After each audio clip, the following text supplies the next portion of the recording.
નમસ્કાર દર્શક મિત્રો, સત્યમેવ જયતે લાઈવ ન્યૂઝમાં આપ સૌનું હાર્દિક સ્વાગત છે।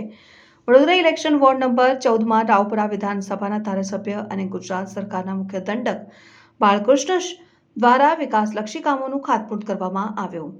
વડોદરાનો સૌથી જૂનો વિસ્તાર જે ઇલેક્શન વોર્ડ નંબર 14માં આવેલ છે તેમાં અલગ અલગ પ્રકારના લોકકલ્યાણના કામો હાથ ધરવામાં આવ્યા છે, જેમાં આજરોજ વડોદરા ઇલેક્શન વોર્ડ નંબર 14માં આવેલ જંબુપેટ કહાર મોહલ્લામાં વર્ષોથી ડ્રેનેજની સમસ્યા જોવા મળતી હતી। તે સમસ્યાનું નિરાકરણ લાવવા માટે ડ્રેનેજ કામગીરી હાથ ધરવામાં આવી છે। સ્વર્ણિમ ગ્રાન્ટમાંથી આ વિકાસલક્ષી કામોને વેગવંતુ બનાવવામાં આવી રહી છે, ત્યારે વોર્ડ નંબર 14માં અલગ અલગ પ્રકારના 10 કામો કરવામાં આવનાર છે, જેમાં ડ્રેનેજ, વરસાદી ગટર અને પાણીની લાઇન વગેરેની કામગીરી હાથ ધરવામાં આવી છે। હિન્દુ પરંપરા મુજબ શ્રીફળ ફોડી વિકાસલક્ષી કામગીરી શરૂ કરવામાં આવી હતી।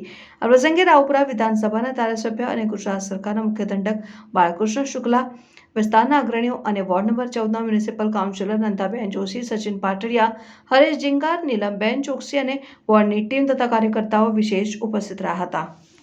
વિસ્તાર એટલે જૂનો વડોદરાનો વિસ્તાર છે। કહાર મોહલ્લો વધારે મોટા પ્રમાણમાં છે ટેકરા ઉપર, અને આ રોડથી જે ગટર લાઈન જાય છે, ડ્રેનેજ લાઈન, તો વસ્તી વધવાના કારણે અને બાકીનો વેપાર વધવાના કારણે આ વારંવાર ભરાતી ઉભરાતી લાઈન છે। આ જે નવી લાઈન નાખવાનું કામ કોર્પોરેશનના અમારા મિત્રોએ જે હાથમાં લીધું, એના કરતાં અહીંના રહીશોને અને અહીંથી ખાસ કરીને કલેક્ટર ઓફિસ સુધી જવાનો જે રસ્તો હોવાના કારણે સતત ટ્રાફિક રહે છે, એની એક બહુ મોટી સમસ્યા દૂર થશે, એનો આજે આનંદ થાય છે। વડોદરા શહેરમાં વોર્ડ નંબર 14 એ જૂનું વડોદરા જેને કહેવાય તે પ્રમાણેનું એક વિસ્તાર છે। આ વિસ્તારમાં આજે નાગરિકો રહી રહ્યા છે, એ આ વિસ્તારમાં લગભગ 125-150 વર્ષથી રહે છે। મહારાજા સયાજીરાવ ગાયકવાડ સાહેબે જે ડ્રેનેજ લાઇનની સિસ્ટમ ઊભી કરી છે, દેશમાં સૌ પ્રથમ વખત તે આજે પણ ઉપયોગી થઈ રહી છે, પરંતુ વસ્તી વધવાના કારણે અને મકાનોની સંખ્યા પણ વધવાના કારણે ડ્રેનેજના પ્રોબ્લેમ ઘણા બધા થતા હોય છે।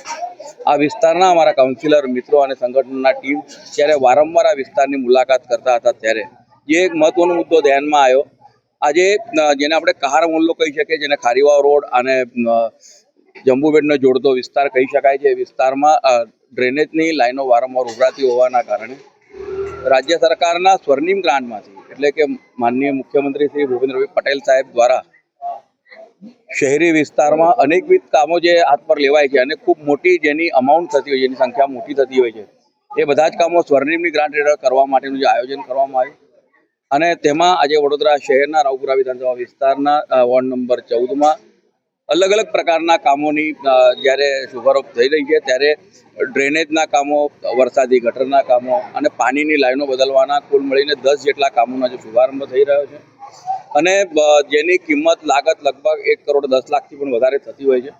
તો આપના માધ્યમથી તમામ નગરજનોને, ખાસ કરીને રાવપુરા વિધાનસભા વિસ્તારના મારા તમામ નાગરિકોને વિનંતી કરું છું કે આપના વિસ્તારમાં પણ આવા કોઈ કામો હશે કે જેના કારણે તમને તકલીફ થતી હશે, તો એ તકલીફ દૂર કરવા માટે અમારી સંગઠનની ટીમ અને ચૂંટાયેલી ટીમ સતત આપની સાથે સંપર્કમાં છે જ। આપ જે પણ અમારું ધ્યાન દોરશે, બધા જ કામો પૂર્ણ કરવા માટે અમે પ્રયત્નશીલ।